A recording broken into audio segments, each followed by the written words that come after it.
Good morning class. Shri Deepchand Chaudhary महाविद्यालय से मैं आज आपके सामने बीए फर्स्ट सेमेस्टर में हमारा टॉपिक है मनोविज्ञान की उपयोगिता या लाभ। ठीक, तो आज हम इस टॉपिक के बारे में बात करने वाले हैं। तो इसमें कुछ हेडिंग्स हैं जिनके आधार पर हम अपने मनोविज्ञान के महत्व को समझेंगे। तो साइकोलॉजी कहाँ कहाँ यूज होती है और कैसे हम उसका प्रयोग अपनी डेली लाइफ में करते हैं, वो चीज़ें देखनी है। तो यहाँ देखिए दो प्रकार से टाइप है। पहला है सैद्धांतिक लाभ।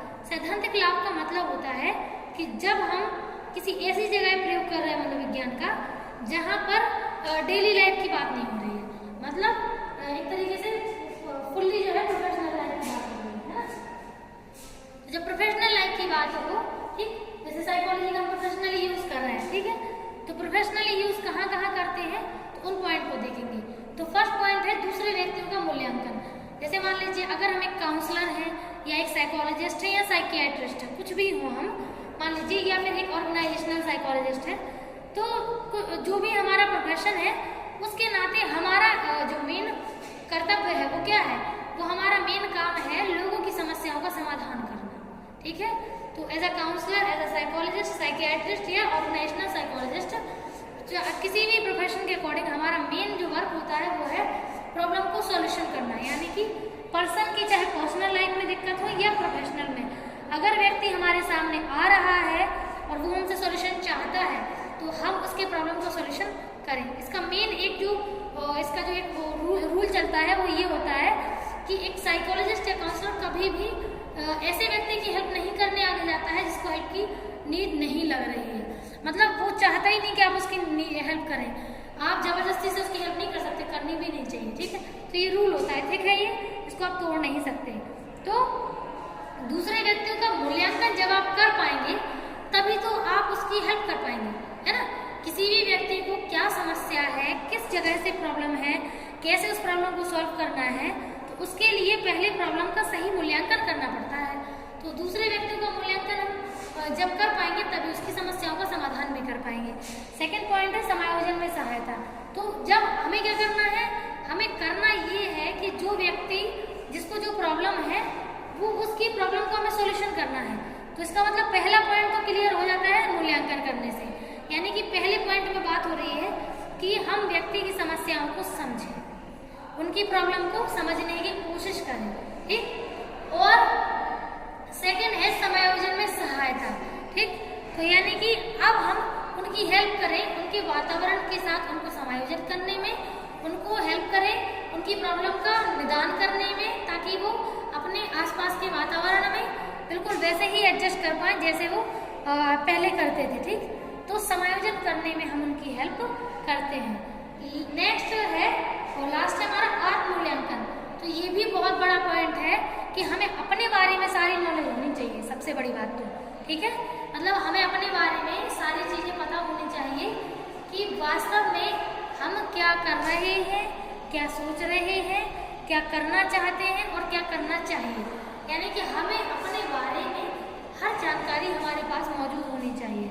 मीन्स हमारे पास मूल्यांकन का पॉइंट हमारे पास हो। ठीक, तो आत्म मूल्यांकन बहुत ज़्यादा जरूरी है। ठीक है, तो दूसरे व्यक्तियों का मूल्यांकन, फिर समायोजन में सहायता और आत्म मूल्यांकन, ये तीनों पॉइंट सैद्धांतिक लाभ के आधार पर है।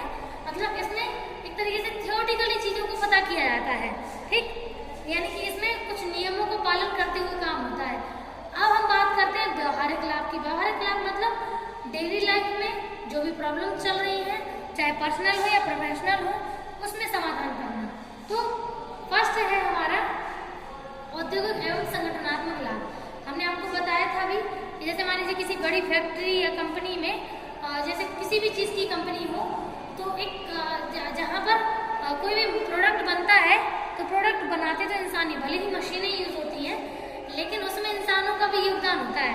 तो मशीनें भले ही कितनी सारी क्यों ना हो, लेकिन साथ ही साथ औद्योगिक यानी कि जो लोग हैं उन लोगों का भी एक तरीके से रोल होता है उसमें, है ना। तो उनकी भूमिका तो होती है।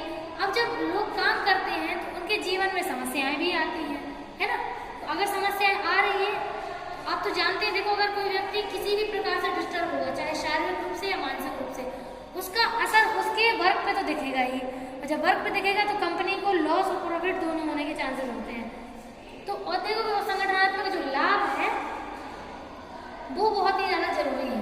ठीक, तो संगठन में या कंपनी में, औद्योगिक में जब भी व्यक्तियों को कोई शारीरिक या मानसिक समस्याएं हो, या उनकी कलीग से रिलेटेड प्रॉब्लम हो, या वर्क एरिया में दिक्कत हो रही हो, कोई भी प्रॉब्लम हो, तो उसका निदान करना व्यवहारिक समस्या कहलाता है। क्यों व्यवहारिक? इसलिए है क्योंकि जो प्रॉब्लम है वो डेली में चल रही है, वो समाप्त होगी तभी व्यक्ति जो है वो नया कुछ कर पाएगा अच्छे से, है ना। तो ये चीज। सेकंड है असमान व्यवहार का उपचार। तो जितने भी असमान रोगी हैं, जिनको डेली लाइफ में अपने परिवारजनों के साथ समायोजित करने में दिक्कत हो रही है, जिनको प्रॉब्लम हो रही है अपनी डेली लाइफ को नॉर्मली जीने में, तो उन लोगों की दिक्कतों को सॉल्व करना भी जो है वर्क है हमारा, है ना। तो असमान व्यक्तियों की सहायता करना भी एक बहुत मेन पॉइंट होता है। ठीक है, नेक्स्ट है शैक्षिक लाभ। ठीक, तो शैक्षिक लाभ का मतलब होता है, जैसे आप जानते हो, अगर मान के चलो किसी बच्चे को पढ़ाई लिखाई में कोई दिक्कत हो रही है, तो वो दिक्कत हो क्यों रही है ना। अगर हमने ये जान लिया कि वास्तव में उस व्यक्ति को प्रॉब्लम हो क्यों रही है, किस एरिया में दिक्कत है उसको, क्या चीजें हैं जो उसको प्रॉब्लम दे रही है, उस मटेरियल को समझने में, उस पढ़ाई लिखाई की सामग्री को समझने में, अगर हम ये समझ गए तो हम उसकी सहायता कर सकते हैं उनकी चीजों को सॉर्ट आउट करने में, है ना। तो कभी कभी हमें अपनी साइकोलॉजी का यूज व्यक्ति को की शिक्षा में भी करना होता है। जैसे बच्चों को कोई कॉन्सेप्ट बिल्कुल समझ में नहीं आता है, तो हमें ये समझना चाहिए कि उसका जिस फील्ड में इंटरेस्ट है, हमें उसी फील्ड की एग्जाम्पल दे के उसको समझाने की कोशिश करना चाहिए। ये बहुत ऑथेंटिक और बढ़िया तरीका है जिससे सामने वाले को उसकी प्रॉब्लम का सोल्यूशन या उसकी जो प्रॉब्लम है वो समझ में आ जाती है। ठीक, नेक्स्ट है राजनीतिक एवं प्रशासनिक लाभ। तो आप तो जानते हैं कि राजनीति हो चाहे प्रशासन हो, होता इंसानों के ऊपर ही है। तो जब दोनों ही चीजों में इंसान इन्वॉल्व होता है तो प्रॉब्लम भी तो इंसानों की होती है।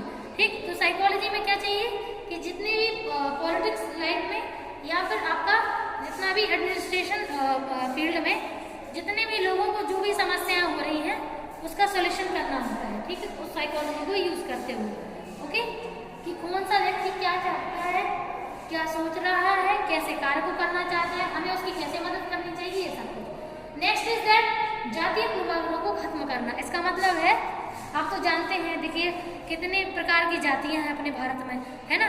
अब जब भारत में जातियां इतने प्रकार की हैं अलग अलग, ठीक, तो आप तो देखो ये बहुत बड़ी बात नहीं है, ऐसा तो सभी कहते जरूर है हम लोग कि हम लोग मतलब अनेकता में एकता है या फिर कई जातियों के साथ, लेकिन कहीं ना कहीं किसी न किसी रूप में, चाहे वो 0.1% हो, 1% हो या 10% हो, कहीं ना कहीं गलत विचार तो देखो लोगों के दिमाग में होते हैं। बहुत ही कम लोग ऐसे होते हैं जो दूसरों के बारे में कोई गलत विचार नहीं बना के रखते हैं। तो मोस्टली ऐसा होता है कि अलग अलग जातियों के प्रति लोगों के अलग अलग विचारधाराएं होती हैं और उससे पूर्वाग्रह भी बन जाते हैं। ठीक, तो सबसे बढ़िया है कि पूर्वाग्रह को खत्म भी करने का जो साइकोलॉजी है वो सबसे बड़ा एक तरीका है। ठीक है, अगर एज ए साइकोलॉजिस्ट हमने साइकोलॉजी को ढंग से स्टडी किया है तो हम बढ़िया से तर्क वितर्क करके चीज़ों को खत्म कर सकते हैं। ठीक, जाति के बीच में जो भी पूर्वाग्रह हमको मिटा सकते हैं। नेक्स्ट है धर्मांतर दूर करना। धर्मांतर मतलब धर्मों के बीच का अंतर। ठीक है, तो जो धर्मों के बीच के जो नियम कानून हैं, जो उनके बीच में सही गलत की जो परिभाषा है उसको अलग करना बहुत ज़्यादा ज़रूरी है। ठीक, क्योंकि अगर उसको दूर नहीं कर पाएंगे तो व्यक्तियों के बीच में बहुत सारे जो मनमुटाव है वो बने रहेंगे। नेक्स्ट है व्यवहारिक लाभ। व्यवहारिक लाभ का मतलब सिंपल सा है कि डेली लाइफ में छोटी मोटी प्रॉब्लम आई उसका सोल्यूशन करना व्यवहारिक लाभ कहलाता है। ठीक, नेक्स्ट है पारिवारिक लाभ, यानी कि परिवार के कौन से सदस्य क्या किस सिचुएशन में कैसे व्यवहार करते हैं, कैसे सोचते हैं, कैसे समझते हैं, उनकी प्रॉब्लम का समाधान कैसे करना है, उन्हें खुश कैसे करना है ना, और वो किस जगह कैसे व्यवहार कर सकते हैं, क्या महसूस कर रहे हैं वो, ये सब कुछ समझना होता है। ठीक है, तो ये समझ गए तो इसका मतलब है कि हमने परिवार में भी साइकोलॉजी को यूज कर लिया। नेक्स्ट है अंतर्राष्ट्रीय तनाव को खत्म करना। इसका मतलब है कि अगर मान लो अंतर्राष्ट्रीय मुद्दों पर हर व्यक्ति की राय अलग होती है, ठीक है, अगर किसी ने कोई बात रखी तो हमें स्मार्टली एज ए साइकोलॉजी को यूज करते हुए उस प्रॉब्लम को सॉल्व करना है। ठीक है, तो उस प्रॉब्लम को सॉल्व करने के लिए हमें साइकोलॉजी का अगर सही यूज करना आ गया, सामने वाले के साइकोलॉजी को स्टडी करना आ गया कि वो वास्तव में क्या कहना चाहता है, हम उसे कैसे ठीक कर सकते हैं या कैसे सही कर सकते हैं तनाव को, तो ये भी बहुत इम्पोर्टेंट जो है वर्क है। लास्ट है हमारा अपराध को नियंत्रण करना। देखो कोई भी जो क्रिमिनल है वो क्रिमिनल बना क्यों है, अगर हमें ये समझ में आ गया, अगर गया कि ये अगर क्रिमिनल बना है तो क्रिमिनल क्यों बना है, क्या रीज़न होगा ऐसा, ठीक है, जो ऐसी प्रॉब्लम हुई है। तो अगर हमें ये क्लियर हो गया तो हम उसकी प्रॉब्लम को जल्दी से सॉल्व कर सकते हैं। ठीक है, अगर कोई डाउट हो तो बताइएगा। Thank you.